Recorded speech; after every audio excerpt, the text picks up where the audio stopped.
Welcome back to another episode of ROC Boys Football. Today we're continuing with our 2022 season previews as we take a look at the Penn State and Indy Lions. One of my favorite teams to talk about. A couple of years back, I was given the privilege to go to the whiteout game against Michigan. As many of you guys know, I'm a Michigan fan. We lost that game, but Penn State knows how to do it right. Absolutely, the most electric college football environment I've been to. I've been to Ohio State for the Michigan-Ohio State game. I've been to Michigan for the Ohio State-Michigan game. And the Penn State whiteout game at night is easily the most exciting environment I've been in college football. So you guys know how to do it right. I love talking Penn State football. Before we get into it, just wanted to say thank you guys for the support you guys have shown the channel. If you guys do like talking college football, consider subscribing to the channel. Now let's start talking some Penn State football. Obviously coming off a relatively disappointing year where they started out phenomenally and they looked to be a really, really good team. And then the Iowa game hit. They had some injuries. I ended up losing that game. I lost money on that game. Penn State was the better team pretty much the whole game. Couldn't pull it out. And then the season kind of unraveled a little bit, obviously throwing in a loss to Illinois is inexcusable. But there's no doubt Penn State has the talent to be a top 10, top 15 team like they're used to being this year. I mean, I projected just outside the top 20, but they have the talent to be a Big Ten contender. They will always because they recruit at that level. Let's start on the offensive side of the football. At the quarterback position, which, as you guys know, I'm a Michigan fan, is a relatively similar position that Michigan was in this time last year. You have Sean Clifford, kind of the proven veteran who's his sixth year of college football. You know what he is. He is a plus quarterback at the Big Ten level. But are you going to win a Big Ten championship game? Are you going to win a national championship with Sean Clifford? Probably not. And I think most Penn State fans would agree with that. If you surround someone like Sean Clifford with elite talent, I think you could have some success. But I don't know if he's that guy that's going to take that program to the next level. And then you got the young buck, Drew Allar, who is a true freshman. He enrolled early. Sean Clifford's probably going to be the starting quarterback, and he's going to be a good starting quarterback. But you're always going to hear those whispers to get Drew Allar into the game, similar to Cade McNamara and J.J. McCarthy at Michigan. That's something to monitor, but I do think Sean Clifford will be the starter. I'd be surprised if that was otherwise. Now, Sean Clifford completed 60% of his balls last year for 3,000 yards, 21 touchdowns, 8 picks. He was a good quarterback. And that's what we've been saying. He's a good quarterback. Now, who's the talent around him? And I normally start with the wide receivers and what wide receivers he's going to be throwing to this year. We're going to start with the running back position because Penn State just did not run the ball well at all last year. As a team, they averaged 3.2 yards per carry, an absolutely abysmal run game. And a large part had to do with probably subpar offensive line play. But the running back play was not nearly what it needs to be for Penn State to be successful. Now, Noah Cain leaves, John Lovett leaves. You have some guys who are good, starting with Kaveon Lee, who is a former four-star. He looked the best. He averaged 5 yards per carry last year. He's RB1 coming into the season. But keep an eye on Nick Singleton. You guys, if you guys are big Penn State fans, you know the true freshman in the 2022 class, a top 50 overall player, a 5-star commit. He's ready to play. You'll check out his Instagram. Check out what he looks like. 6 foot, 215 pounds. It's very rare to see 18-year-olds ready to play big-time college football at that age. He's ready to do that. That's why he had the 5-star rank. And if the run game still is slow and doesn't continue to get some juice to it, I wouldn't be surprised if Nick Singleton comes in and gets some carries early because Penn State just could not run the football. And we talked about how Sean Clifford needs help. Like you need to give Sean Clifford some weapons around him.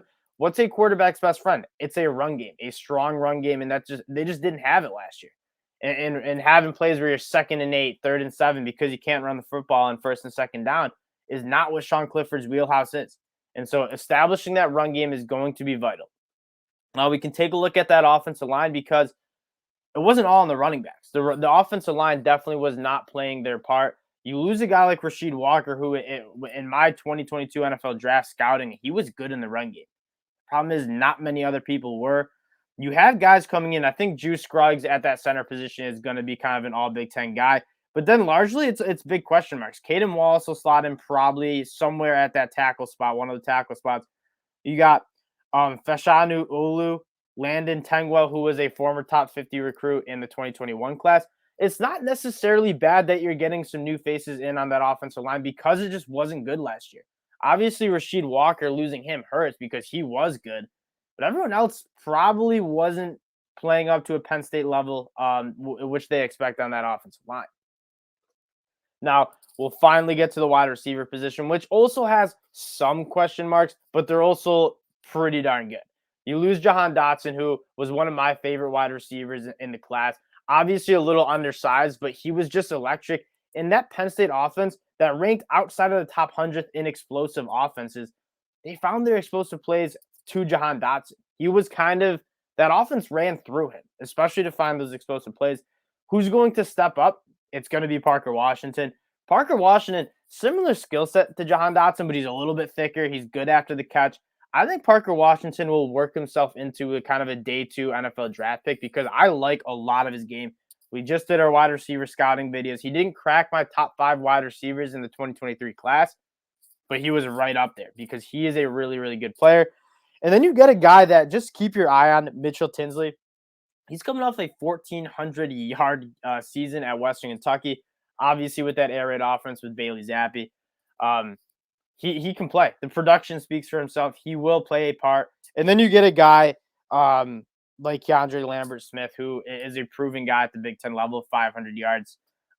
You feel good about it. And then you also bring in a solid tight end in Brandon Strange, who also is going to be a solid football player for you guys.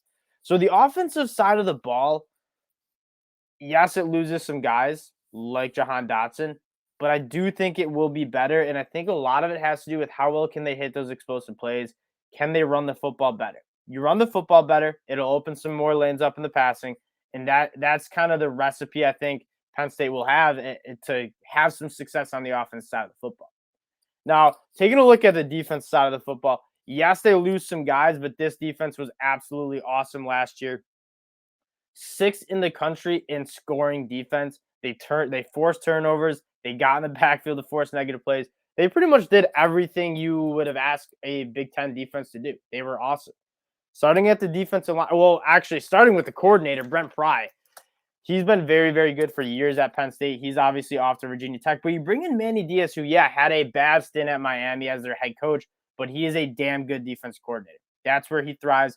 James Franklin is bringing him in. And I expect this defense to still be very good. That's a side of the ball that they recruit extremely well in. You look at their recruiting classes, 3 of their top 5 recruits in every single class are on the defense side of the ball, especially at that edge position, which is where you start off with your question marks.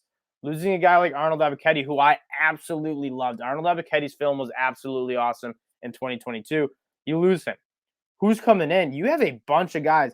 A guy like Adisia Isaac, who was supposed to be kind of a breakout guy last year, ended up getting hurt in camp last year. He's going to be back. Very optimistic about him. And you get some guys who are young. So there's some question marks, but there's a lot of young talent. Chop Robinson, he's transferring in from Maryland after 1 year. He was a top 70 recruit. He's going to be a really good ball player for them. Then you get Danny Dennis Sutton, who talk about another 18-year-old who's ready to play ball at a high level, top 30 recruit in the 2022 class. He's going to be a true freshman. He looks the part. He didn't enroll early because he plays track, and so he was running track in the spring for his high school. He's going to be a stud. I'm excited to see what he brings. And then inside, PJ Mustafer is just an absolute massive human. He was great in the first couple games until he got hurt in Iowa, but I expect him to be very, very good. He's a first-team All-Big Ten defensive tackle. Very, very good.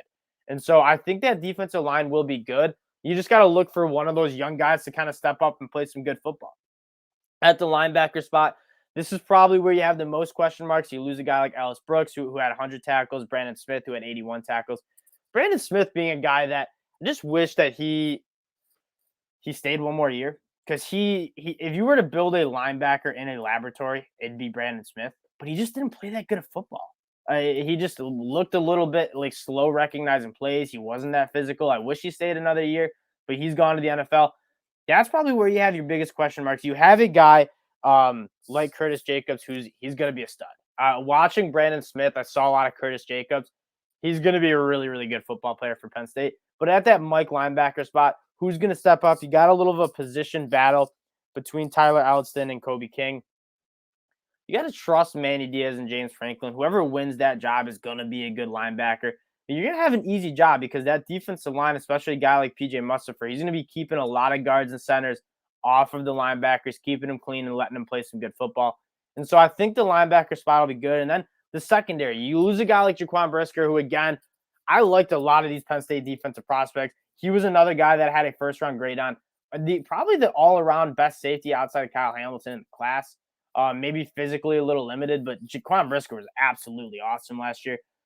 But you have the guys that I am very excited about. Let's start with Joey Porter Jr., a guy that I had in a mock draft a couple of weeks ago in the 2023 class as a first-round pick. He's got to put it together a little bit more, but in terms of the length, the fluidity, he has it all. I think he's going to put together a really, really good season for Penn State. And he can kind of be that alpha corner, that lockdown corner, which is very important in the defense. And then in the backfield, you got a guy like Jahir Brown. I think it's Jahir Brown, 6 interceptions last year, was tied for first in the FBS. Just a ball hawk. Then you got a couple of young guys who were high recruits in the 2021 class that are filling in that cornerback and strong safety role with Jalen Reed and Kalen King. Haven't seen much of them, but I think they'll be good ball players. This team is good, and it's not a surprise. Penn State recruits extremely well. Now, how we end our season previews is taking a look at the schedule. And so we're going to pull that up real quick. You guys get a shot at my ugly mug. They open up against Purdue. I know that. I have my eyes on that game. I think I like Penn State to cover 3 points. It's a Thursday night game on the road against Purdue. This is where that defensive line is going to be vital because Purdue likes to throw the ball around. If you can get after them, that's going to be a big, big game. That's going to be a season tone setter. If they can go out and beat Purdue, who is one of my picks to win the Big Ten West, they're a very, very good team with a great offense. They can go out and win that game on the road. That's going to give a little jolt to Penn State kind of heading into the season. Ohio should be a walkthrough. And then you got Auburn on the road. Auburn has a ton of question marks, but you know they recruit well. They have some good players. Auburn is a very hard place to play. That'll be a hard game, but I think Penn State can win that. Central Michigan, Northwestern. I think the big thing is if they can be undefeated heading into middle October and going up against Michigan in Ann Arbor, a big Big Ten East matchup, that's going to be good. Am I picking them to beat Michigan on the road? Maybe not. But that's going to be really big to be 5-0 and make that a game. Make that one of the big games, college game day game potentially. And then Minnesota is also another team in the Big Ten West that's good. You get Ohio State at home, which I believe was supposed to be the whiteout, but they decided not to be and have Minnesota as a night game be the whiteout, which I like. The whiteout is way more electric when it's at night, and so I like that they're keeping it that way. Indiana, Maryland, Rutgers, and then your last game of the year against Michigan State. That's going to be a big one. Penn State probably be an 8, 9, maybe a 10 wins football team heading into that game, and if they can pick that game up at home, you're looking at a New Year's Six Bowl. You're looking at potentially playing for a Big Ten championship game. Seeing what Ohio State is, if Ohio State stays healthy, they are definitely the favorite in the Big Ten East. They're just a loaded team. As a Michigan fan, that's just what it's looking like. We never know what happened last year with Michigan, Ohio State. That's why you play the games. So Penn State, yes, a very disappointing season last year, but they have the players to make it happen. I think the big question mark is, can they run the football better? And that is why their offense struggled so much, is just the inefficiency running the football. Averaging 3.2 yards per carry is just unacceptable, especially at a team like Penn State where you can get really good offensive linemen, really good running backs. They need to do a better job of that. But if they can, they will be a good team. I appreciate you guys checking out the video. If you guys do like the content, you do like talking some college ball, subscribe to the channel, and we'll talk to y'all later.